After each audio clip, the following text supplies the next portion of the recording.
Hello and welcome back to our 2024 Whiskey Advent Calendar. We're on day 19. My name is Freed, and if you missed yesterday, I mistook Spice Tree by Compass Box for Springbank 10. And initially, I thought that was just like an enormous whiff. But then I put them side by side, and it wasn't. It wasn't at all. If you have, I mean, maybe my nose and my brain connection are just, or a palate connection as well, are just completely in outer space. But if you have both of those bottles at home for some reason, put them together. Not blend them together. I mean, do a side by side of them and see if you notice anything similar. Because I did on the nose and the palate, more so the nose.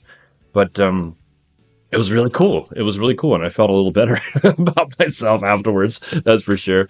But yeah, thank you for being here with me. It's day 19. If you watched every day, you're awesome. Thank you. And why don't we just hop into it? The 19th day. There you are. Oh, come on, guys. 6 days in a row we've been incorrect.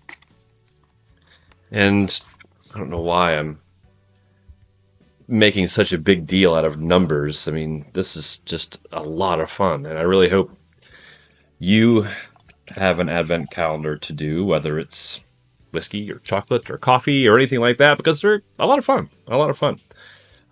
Good times. Wood. Telling you, man, it's just wet wood. Wet wood, and I think I should. I wasn't even paying attention. I was too busy trying to, I don't know, multitask, I suppose. But I didn't even look at the bubbles in the bottle when I gave it a shake. Whatever. Too late now. Oh, baby, that smells nice. Bought some like peanut butter fudge with some caramel on top. A little sweet, a little savory. Bubblegum. I believe this is sherried. And I'm getting some ethanol burn on the nose.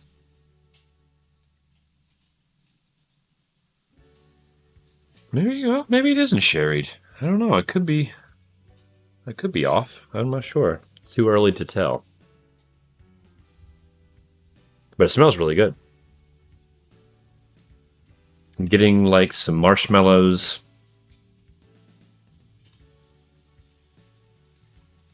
Yummy. Okay. Going in. Come back.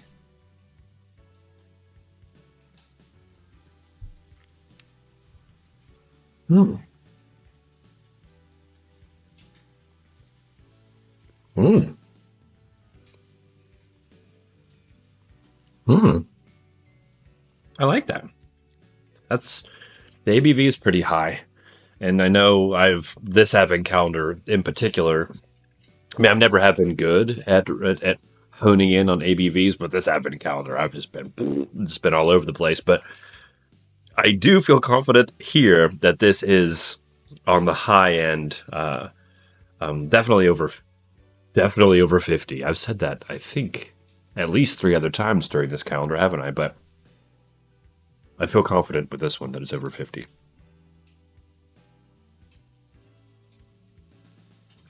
And okay, I'm gonna go in again. Well,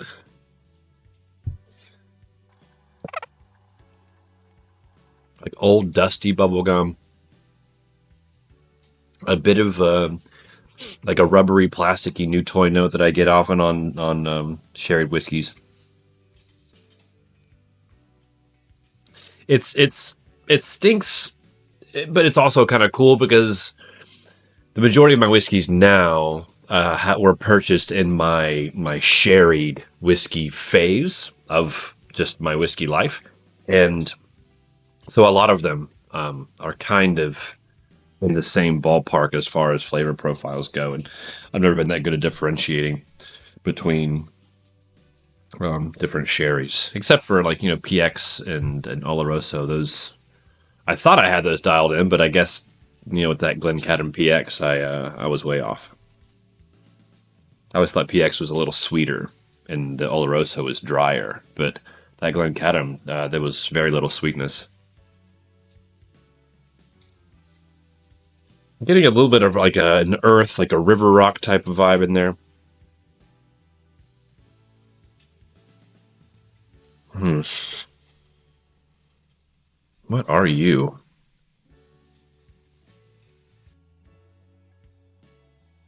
I can honestly say I have no idea. No clue. High ABV. Oops. I just spilt water everywhere, but whatever. It's fine. A high-ish ABV sherried whiskey. A couple of things come to mind when with this. One of them is the Worm Tub 10-year-old. Worm Tub 10-year-old could be it. That's 56.2. But it doesn't taste that hot, but I could be wrong. But I do have that 48% Abelard 12-year-old. Remember that. And I do have those Spanish cask strength sherried whiskeys. I'm not getting any peaty smoky vibes in here at all. It smells familiar, though. That's the thing that's kicking my butt. It smells familiar, and I can't place it. Apricots, peachy fruits now that the water's been in there.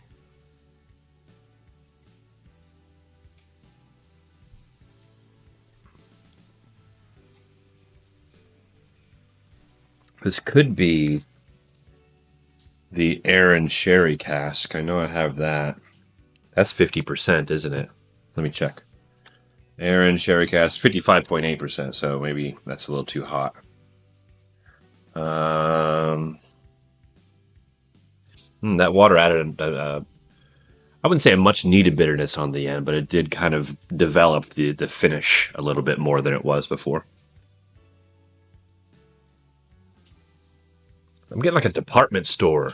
You know what I'm talking about? The department stores have that smell of this like colognes and perfumes and new clothes and new shoes, all that kind of stuff just mixing around together. I'm getting a bit of that.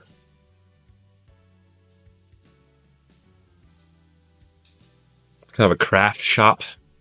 Have you ever been to like an old craft shop, like in a barn or something? Mm. It's too hot to be the TMD 12. Is that even sherried? Damn, dude. All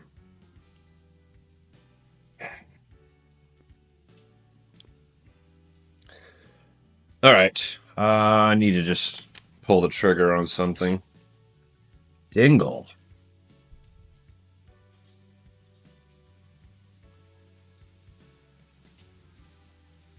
Dingle? Are you Dingle?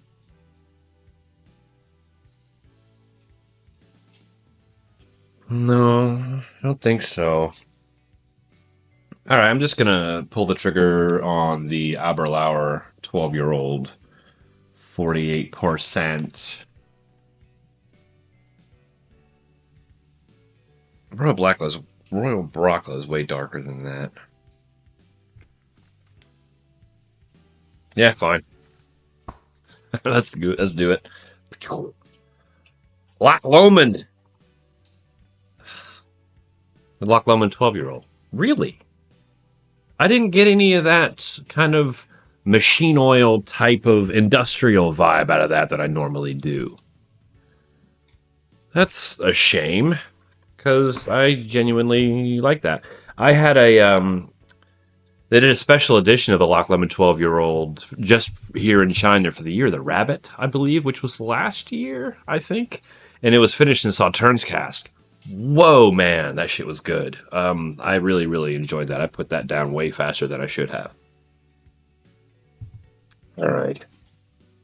Okay, now that nose tracks. Well, not today, folks. Not today. 46% ABV. It drinks a little hotter, doesn't it? It's good, though. Nice. Loch Lomond 12-year-old. Cool. Day 19. Behind us. Good stuff. I'm sure you've tried it. If you have, let me know. Tell me what you think. And we'll see you tomorrow.